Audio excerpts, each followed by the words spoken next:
자, 그 이외에도 사실은 중요한 법안들 5건이 처리가 됐는데요. 그중에 4건이 벌써부터 거부권을 받아놓고 있습니다. 어떤 안건들이 추가로 처리되는지 이것도 좀 짚어볼게요.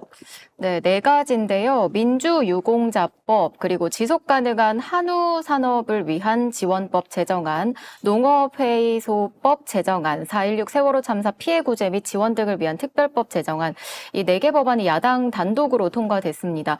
그런데 윤석열은 거부권을 행사할 것으로 보입니다. 세월호 피해 지원 법안에 관해서는 받는다고 합니다. 이건 법안 내용이 세월호 당시에 피해 입었던 피해자들에 대한 의료비 지원을 연장하는 거예요. 기존에 해왔던 의료비 지원, 그러니까 뭐 정신적 트라우마 치료 비용부터 그 안에서 실제적으로 이제 화상이라든지 상해를 입으셨던 분들이 있는데 그분들에 대한 일종의 지원, 의료비 지원이 일몰이 되게 돼 있었는데, 요거를 연장하는 법안에 대해서만 이걸 받고 나머지를 다 날려버렸다는 거죠. 어떤 법안들을 날려버렸는지 하나하나씩 짚어보도록 하겠습니다. 네, 일단 전세 사기 특별법이 야당 단독으로 통과했는데 이게 야당 의원들만 표결에 참여했고 국짐은 표결에 불참했습니다. 지금 전세 사기 특별법의 특징 이번에 추가로 민주당이 게시한 거는 이 보증금의 규모를 늘리자는 거예요. 그래서 기존에 있는 금액 3억에서 5억까지 늘려가지고 지원해주는 사람들의 숫자를 늘리자라는 부분인 거죠. 애초에 여야의 합의로 인해 갖고 선구제를 하기로는 했습니다. 그거는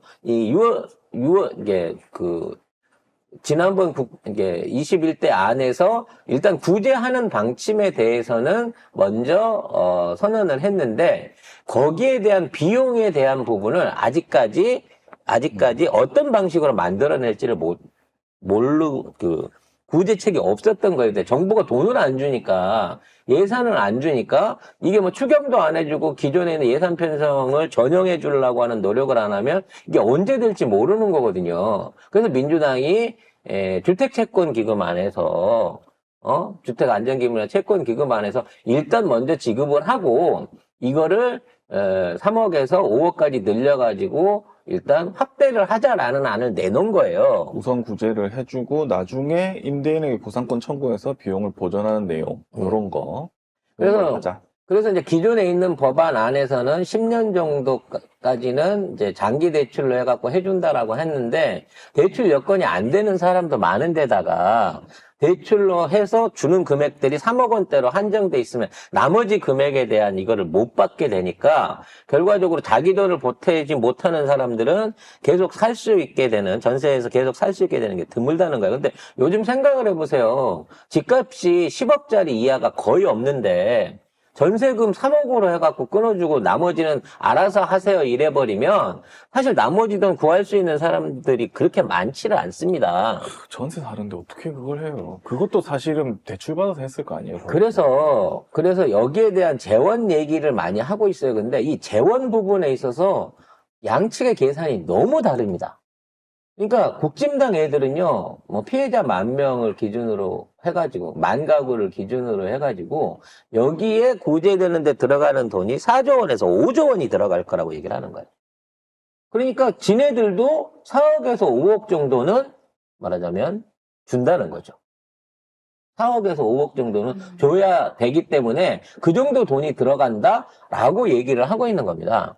근데 조국 대표나 민주당 쪽에 있는 계산은 뭐냐면 지금 있는 상황에서 국가가 지원해줘가지고 이게 대출을 대부분 전세 대출을 끼고 있기 때문에 전세 대출 이외에 나머지 자기가 감당해야 될 부분, 그러니까 대출은 연장이 되는 거잖아. 대출 연장을 시켜주면서 나머지 자기가 감당해야 될 부분을 주면 되는 거기 때문에 4천에서 5천억 정도면 된다라고 주장을 하고 있는 거야. 그러니까 지금 전세를 사는 사람들도 자기 돈으로 풀로 전세를 사는 사람들이 아니라 전세 대출을 받은 사람들이 오히려 대다수를 차지한단 말이에요. 솔직히 말해서 내가 전세 내면서 100% 자기 돈으로 전세 딱 이렇게 아이, 그런 사람 어디 있어요? 알토마로 집어넣는 사람 얼마나 있습니까? 다 전세 대출을 받기 때문에 그런 거를 감안하면 대출 연장을 잡아놓은 상태에서 5천억만 해주면 이 10,000가구 넘는 사람들이 일단 최소한 5년에서 10년 정도는 어떤 버틸 수라도. 버틸 수 있는 이거는 된다는 거거든요. 큰 돈 아니란 말이에요. 그래서 이런 법안은 사실은 정부 측에서 내놔야 돼요. 근데 야당이 내놨는데 이걸 대통령이 거부권을 때려버린 거야. 거부권 쓰면은 이제 국회 21대가 끝나기 때문에 22대에서는 제의를 할 수가 없다고 하거든요. 그런데 그거 되자마자 국토부 장관이 나와가지고 이거 거부권 행사 건의할 거야 라고 얘기를 해버렸어. 근데 더 웃긴 건 뭐냐면 이 전세 특별법에 반대하잖아요. 그럼 뭐 다른 걸 내놔야 되잖아. 아까 말처럼. 근데 피해자 단체하고 협의가 없어요. 그냥 몰라 사기 당하고 니들 잘못이지 뭐 이거야. 기다려봐. 정부가 해줄게. 어떻게 해줄 건데? 그러니까, 아니, 대출로 해갖고 해결을 해준다니까. 그러니까, 아니, 이미 대출을 받아갖고 갖고 있는 거를 어떻게 대출로 해줘요? 그러니까, 돈 없어 기다려봐. 이렇게 되면서 이 사람들이 이자를 못 내거나 버티기를 못 하고 있으면 죽으라는 거잖아요. 그냥 날아가는 거예요. 어떻게 이거를. 심지어 얘네 정부 대책은 뭐냐면요. 경매를 해가지고 남은 금액을 맞아. 지원을 해주겠다는 거야.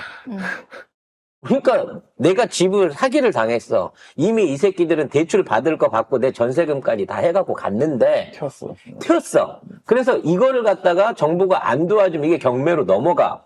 근데 니네들 거 경매를 해갖고 경매하고 차액이 나오면 그거를 니들한테 지원을 해줄게 이렇게 얘기를 하고 있는 거야. 언제 될 줄 알고. 아니 언제 될지가 아니라 그 경매로 넘어간 돈이 전세금 떼고 나서 차익이 나오려고 하면 사실상 그냥 매매가로 경매가 돼야 된다는 얘기야. 그럼 지금 주택 경기를 여러분이 생각을 해봐요. 1억짜리 아니 10억짜리 집이 있어. 전세가 5억이 껴있어. 그런 데다가 대출까지 받아서 땡겨가서 경매 시작가가 7억 8억에 시작한다고 쳐봐요. 이게 7억 8억에 떨어져도 사실은 남을 게 없는 금액이야. 손해죠. 내가 7억에 경매를 시작했는데 어떤 놈이 11억에 사가야 이게 경매가 되는 거거든. 그래야 차익이 생기는 거거든. 이거 경매가도 안 되게 깡통으로 떨어질 가능성이 훨씬 높아요. 근데 정부 대책은 경매하고 차익금을 지원을 해주겠다는 거야. 이것들은 그냥 서민 죽으라는 얘기야. 대기업들 빌라 사주는 거는, 주택업자들 빌라 사주는 거는 시가 3억 5천짜리 7억에도 사주면서 막상 전세 사는 사람들은 4천억, 5천억만 급하게 지원해줘도 이 법안만 통과가 됐어도 이 사람들 최소한 살아갈 수 있게끔 버틸 시간을 줄 수 있었는데 이걸 거부권을 때린 겁니다. 미쳐버릴 노지. 또 무슨 법을 또 거부권을 때리겠다고 하는 겁니까? 네, 이 전세사기 특별법 이외에도 4개의 법안이 있는데 아까 말씀드렸지만 뭐 민주유공자법이라든지 요거는 민주유공자법은 이제 이른바 5.18이라든지 이런 쪽, 4.19, 이런 쪽 이외에 개인적으로 이제 뭐 민주화 시위를 하던 과정에 희생된 분이라든지 요런 분들에 대해서도 지원을 유공자로서 확대해야 된다는 거예요. 네. 그러니까 유공자로 인정은 받거든. 민주투사로 인정은 받았는데 똑같이 이제 돌아가신 분들에 대해서 거기에 그분들 역시도 민주주의를 위해서 싸우시다 돌아간 분이니까 그분들한테 확대해자 이거거든. 사실상 숫자로 따지면 몇 안 돼요. 우리가 분신하신 분들도 있고 이렇게 여러 가지로 인해서 희생되신 열사들이 있습니다만 그분들 다 따진다고 하더라도 100단위 숫자를 넘지 않는단 말이야. 그리고 이거 하는 이유는 국가가 이분들한테 해를 입힌 거잖아요. 국가 권력이 시민들한테 해를 입힌 거죠. 이거는 사실 해줘야지. 근데 이것마저도 거부를 했다는 거고요. 네, 그리고 한우 산업을 위한 지원법 제정안도 있습니다. 이것도 거부권 행사할 것 같아요. 한우 가격을 안정화시키기 위해서 농가를 지원하자라는 법인데 안 돼. 수입 쇠고기 팔아야 되는데 한우한테 지원해줄 돈이 어딨어? 이 뜻 아니겠습니까? 그리고 농어회의소법 제정안. 요거는 농민 단체가 앞으로 정책 과정이라든지 농산물 가격에 대한 또 수매가 가격이라든지 이런 걸 결정하는 데 있어서 참여할 수 있는 길을 주자는 거예요. 즉, 국회의원들끼리 니들끼리 모여갖고 양곡값 막 정하지 말고 정부가 하지 말고 농민들도 참여해서 거기에 이게 일종의 노사정 협의체를 농민과 어민단체처럼 확대하자는 법안이었거든. 그런데 이건 역시도 거부권을 때린 겁니다. 그리고 세월호 참사 그 특별법 개정안은 네, 받을까요? 그거는 뭐 받는다고 통과시킨다고. 그리고 이 외에도 아예 본회의에 못 올라가게끔 김진표 선에서 자른 법안이 2개가 더 있습니다. 세 이- 개. 3개가 더. 이 김진표 이 개의장 이 새끼 마지막까지 똥을 뿌리고 갔는데 그게 또 뭐였는지 보겠습니다. 일단 양곡관리법 개정안, 가맹사업법 개정안. 결국 양곡법에 대한 가격 지원을 해주기 위한 이건 역시도 3천억에서 많아야 7천억 정도 들어가는 이런 법안이거든요. 네. 이걸 아예 지가 안 올렸어요. 이게 도대체 야당 출신 국회의장이 할 수 있는 거예요? 가맹점법 개정안 똑같은 겁니다. 가맹점 갑질에 대한 부분 여기에 대한 것들을 개정해보는 취지의 법안도 이건 역시 안 올렸습니다. 네, 그리고 농수산물 유통 및 가격 안정 법률 개정안. 이걸 우리가 지금 얘기하는 사과법의 문제, 대파법의 문제인 거죠. 이런 것들을 시중에 있는 유통업자들이 혼자서 다 지네들끼리 해서 헤쳐먹고 뽑아먹고 하니까 이에 대한 관리를 국가 차원에서 법안을 통해 갖고 하자. 농민들 의견이나 실가격을 반영하자라는 얘기인데 이 역시도 거부를 했다는 거죠. 국회의장으로서 국회법 정신을 지키는 게 최우선 도리라는 점을 양해해달라. 그냥 너는 마지막까지 개 양아친 거예요. 그러니까 상임위 이거 심사 과정에서 여야 및 정부 견해차가 커서 이거 안 된다고 하는 거예요. 당연히 견해차가 뜨지. 저 새끼들은 아예 민생을 위한, 일반 서민을 위한 정책 자체나 법안 자체를 21대상, 윤석열이 들어오고 난 상황에서 하나도 통과시켜준 거나 합의 봐준 바가 없어요. 아니 그러면은 최상병 특검은 뭐 견해차가 없어? 뭐 세월호 특별법 뭐 견해차가 없었어? 뭐 하는 거야 국회의장이 도대체 이거는 아니 그리고 농민들 지금 난리 나가지고 지금 힘들다고 죽겠다고 하고 있고 가맹점 하는 사람들 프랜차이즈에서 그 밑에 사는 그 사장님들 다 그 불공정 계약에 힘들어하고 있는데 이걸 다 안 하겠다고 하면 그 서민들 다 죽으라는 거예요? 뭐 하는 거야, 그러면서 국회의장이? 지네들 처리하고 싶은 것들은 아예 법안으로 올리지도 않아요. 지네들끼리 각 부서에서 올려가지고 시행령으로 때려가지고 통과를 시켜버리는 겁니다. 그러니까 시행령 정치를 하고 있는 거야. 국회를 통한 정치 자체를 아예 안 해요. 그럼 그 시행령 중에 서민을 위한 시행령이 하나라도 있었냐 말이야. 없어. 아예 없었다는 겁니다. 민생이 완전히 사라져버린 21대가 된 거예요. 그 21대가 오늘로써 끝난 겁니다. 아유, 진짜 지긋지긋하네. 진짜. 지긋지긋한 아우, 21대가 끝난 겁니다. 그래서 내일부터는 우리가 22대 국회를 맞이하게 됩니다. 네. 빡쳐. 22대 국회 들어서 더불어민주당이 당원당규 개정안을 마련을 했습니다. 네, 민주당 당원당규 개정 TF가 당원권을 강화하는 방안 등을 논의해 온 것으로 알려졌습니다. TF가 마련한 개정안에는 전국 대의원 대회 명칭을 전국 당원 대회로 바꾸고 시도당 위원장을 선출하는 과정에서 권리당원 목소리를 높이는 방안, 그리고 중앙당 사무처에 당원 주권국을 신설하는 것, 그리고 국회의장당 후보와 원내대표 선출에서도 당원 참여를 보장하는 방안 이런 것들이 담겼습니다. 뭐 어렵게 얘기가 나왔는데 쉽게 설명을 하자면 그동안 난 전당대회가 전당원 그 대회인 줄 알았더니 대의원 대회였대요. 네. 대의원 식기들이 모여가지고 지들끼리 50표씩 쥐고 앉아가지고 지네들끼리 결정하고 지네들끼리 회의하면서 당원을 배제한 그동안의 관행들을 없애고 당원대회로 간다는 거죠. 쉽게 말해서 당원들의 온라인 오프라인 참여를 적극적으로 높이고 이미 10표로 낮아져 있는 대의원의 지위를 더 많은 권리당원, 현장 참여 당원을 통해서 하겠다. 당연히 이루어져야 될 거고요. 그 다음으로 중요한 게 국회의장단을 비롯한 지역 안에서의 지역위원장들을 선출하는데 지역 당원들의 의사를 또는 전체 당원들의 의사를 반영하겠다. 이거 굉장히 큰 겁니다. 아예 뭐 공천이나 이런 단계, 이런 경우에는 지역위원장이 그냥 유리하잖아요. 네. 선점하는 게 유리하단 말이야. 근데 이 지역위원장이 그동안 사실은 약간 짬짬이로 갔던 것도 있어요.